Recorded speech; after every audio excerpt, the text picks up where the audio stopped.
Good morning and welcome to another rainy day. Welcome to another beginning drawing class.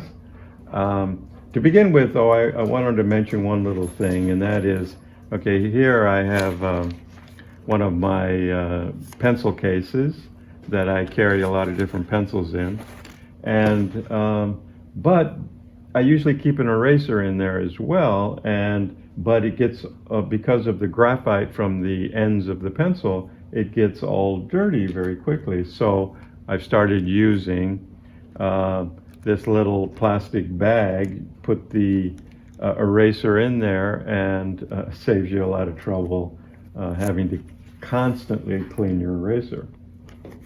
And I also use a notepad just to keep my eraser clean, because you don't want to erase, especially like in the beginning paper that I use is just 50-pound press paper. It's very thin, and you do much erasing on there and you're going to crumple up the paper. So I think I'm using a 90-pound press paper on the actual drawing that I'm going to be doing. So today we're going to continue what we did last time. Now, last time we're using a graph to do the front view of the head, doing a portrait. And if you remember, the units that we used for the graph was 5 units wide and 7 units long. But if you look at what we're going to be doing this time, and that is, we're going to be doing the side view. And looking at the side view, you have 7 units long, but you have 7 units wide. So it's totally different view. And so just like last time, I did a darker graph so that you can see some of the relationships in the beginning. For example, some of the things that are the same, 1, 2, 3.5 units down is where the middle of the eye is in terms of location. And the nose begins at the bottom of the 5th unit. And if you can see here where the ear begins, it's the same location in terms of the bottom of the nose, but at the same time it's 1, 2, 3, 4. It starts with the beginning of the 5th unit, and so putting things into perspective in terms of where they're located. So I've started off with a very light drawing, which you may or may not be able to see, but the bottom line is I want you to be able to find the relationships. And the other thing is, in terms of dealing with proportion, which I often relate to as relationships, the relationship of one thing to another. The bottom line is, I know it's a little bit time consuming to make a graph, but if you can draw on the graph 3 or 4 times, by the time that you've done it a few times, you don't need it anymore, and you can see the relationship between one thing and another, and it'll be easier for you to put things in the right relationship. And at the same time, you'll be able to see that easily after you've done it on the grid. So the whole purpose of the grid is to make it easier to find where things go. So we're going to begin here then with the side view. It's the same drawing in terms of the female form that we used in the first one. Now here's what it looks like in the front view. Okay, and then this is what it looks like on the side view.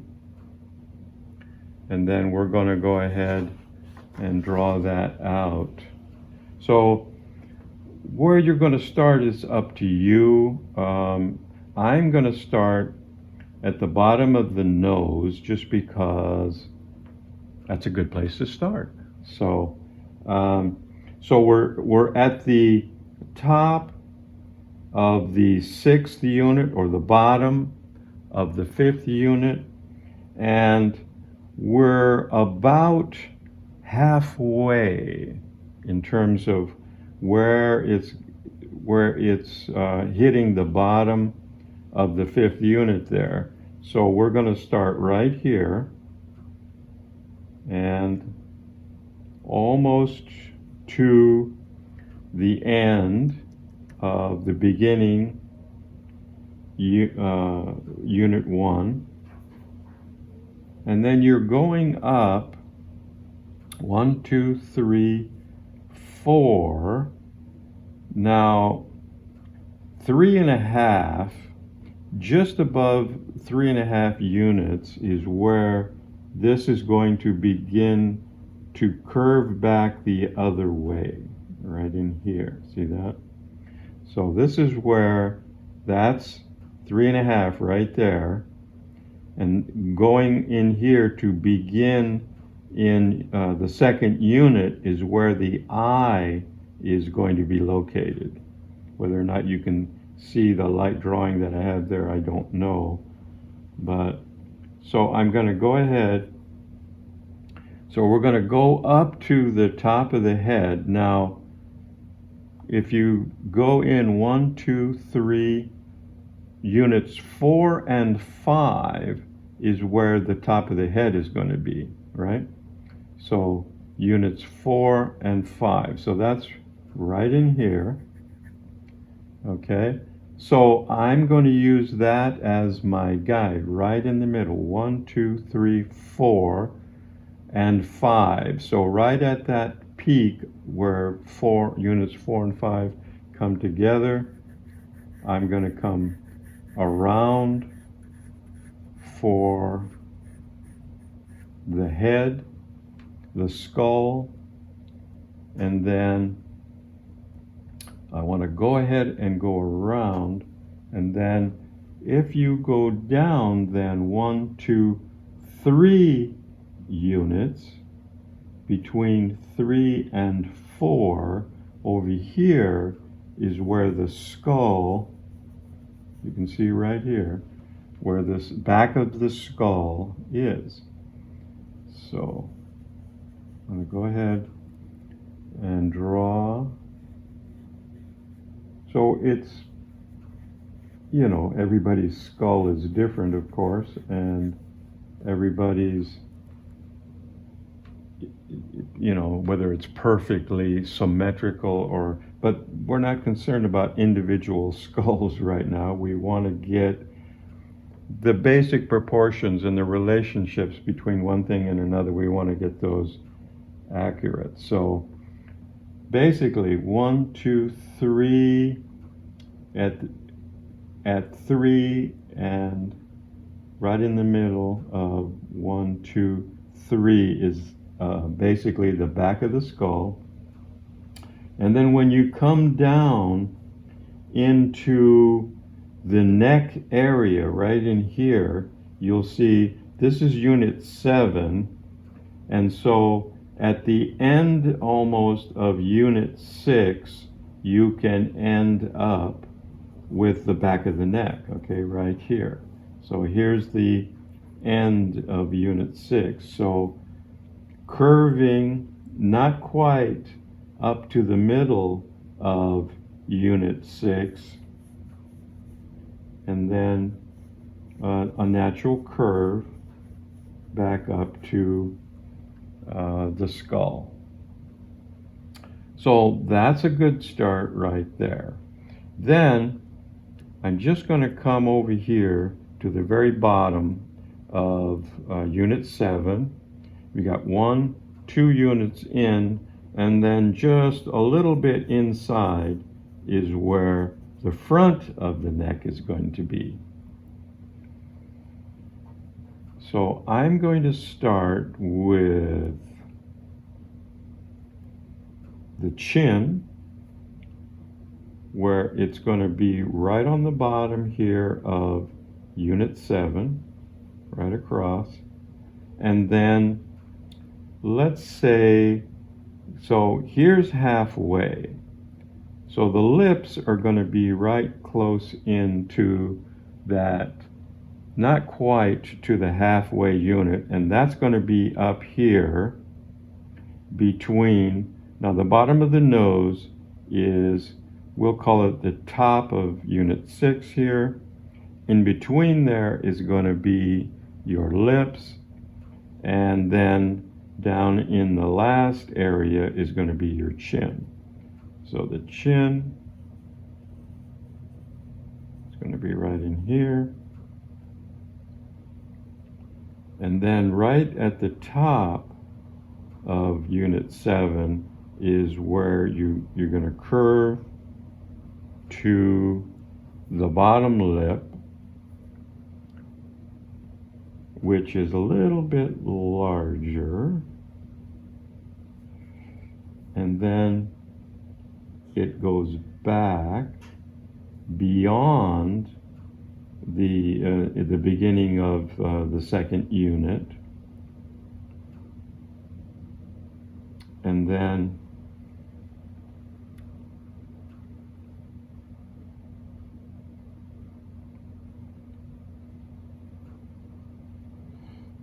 the upper lip.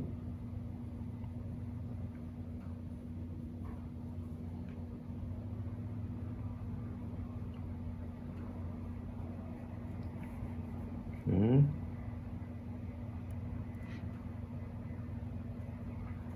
Actually, I don't like, because even though the lower lip is a little bit larger, the upper lip goes out just a little bit more. So then we'll curve up. So here's halfway, right? So you can see that most of that is below halfway point in unit 6. So here, to try to put a place where the chin is right in here, and then the jawbone. First of all, let's go up here to the bottom of the ear, which is in the same location as the bottom of the nose, basically. So we're going in 1, 2, 3, 4 units. So the beginning of the 5th unit is the bottom of the ear, but that's also where the bottom of the top of the jawbone hits at the bottom of the ear. So we're going in 1, 2, 3, 4, the end of unit 4, the beginning of unit 5, and then that goes right into the nice curve of the jaw, as you can see there. And then the ear, now since we're going to be covering it with some hair here pretty soon, I just want to indicate basically the bottom of the ear, which begins at unit 5 and goes on all the way over here to the beginning of unit 6. So coming up here, And then right a little bit space in here is that little curve area of the inner ear. So that's basically. And then I want to go to let's see, 1, 2, 3, 3.5 units, remember, is where the eye is. And so we'll call that the beginning of the eye. And so right in the middle here, I'm going to round the eye. So it's a little rounder coming from the side. You see a little more of the roundness of the eyeball because it is actually a ball. And so you want to indicate that as best you can. And then, okay, and then the skin that goes over, a little bit of an indication of, again, the roundness of the eye. And then you can indicate some eyelashes. Okay. And then 1, 2, 3 units down, and this beginning on the second unit, right, where of course you're going to be right above the eye, right, is where the eyebrow begins. And that's like 1 unit. And then of course when you're doing a portrait of somebody, everybody's eyebrows are different. Some people's actually come together, and so but generally speaking, when you're just doing a generic head, then the eyebrow is going to be approximately 1 unit long, right? So there's the indication of that. Then I just want to indicate a little bit of the lip area there. Now the nose, we go back to this part of the nose. We're going in here. So about just beyond halfway towards the left. So it's not quite, if you're starting from the edge of unit 1, it's not quite halfway to the right. So we indicate that, and then just draw that outer part, right? And that will be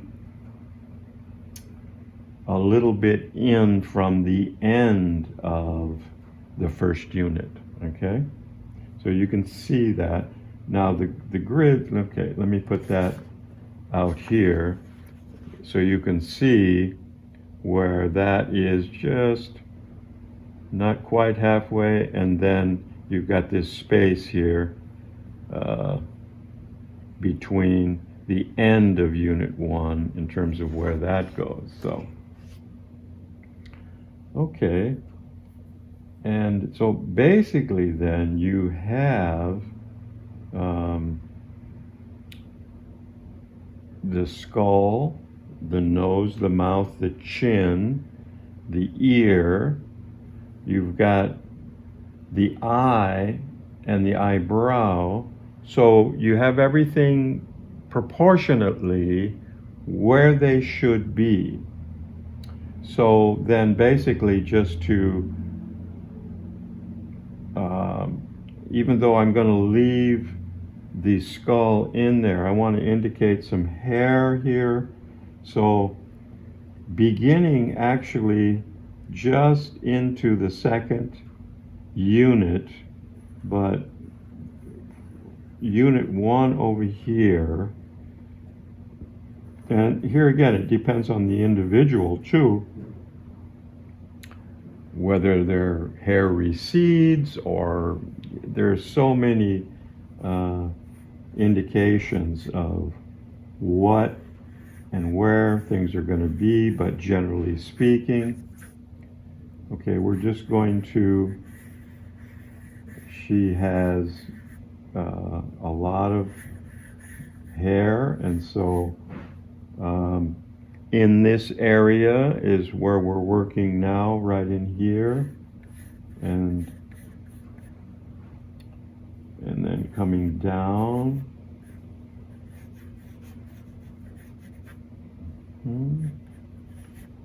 So there's so many different hairstyles, but you want to be able to indicate, and since this is a drawing class, you're going to be drawing in some kind of hair.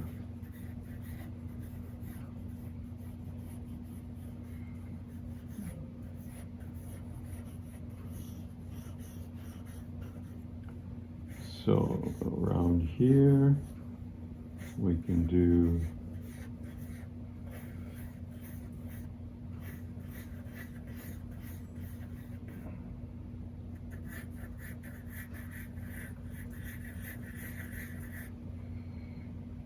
okay, so basically